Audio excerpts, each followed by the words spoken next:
Bonjour et bienvenue dans cette revue de presse présentée par Voiture au Maroc, portail 100% marocain.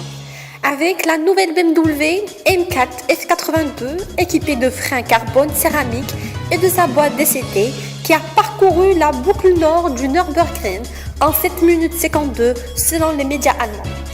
L'information est parue dans le magazine Supertest le 14 juin dernier, donc avant le temps de la Renault, puis relayée sur le BMW Blog. Nul doute que s'ils avaient pu ou su, ils ne l'auraient pas fait à ce moment précis où il est facile de faire une comparaison avec des autos d'un tout autre calibre. À la CLS, restylé qui pourrait être officiellement dévoilé dans le cadre du festival de Goodwood en Angleterre à la fin de ce mois de juin, mais rien n'est moins sûr.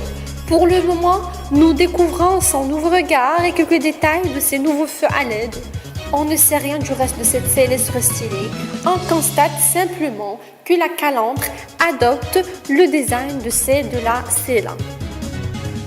Les autres grands titres de la presse et avec la firme de la Silicon Valley annonce qu'elle dévoilera à la fin du mois son projet baptisé Google Autonomy. Il s'agit d'Apple CarPlay Windows in the Car. Voilà deux noms à retenir puisque les géants du high-tech qui sont Microsoft et Apple ont lancé les développements du système d'exploitation spécifiquement dédié à l'automobile.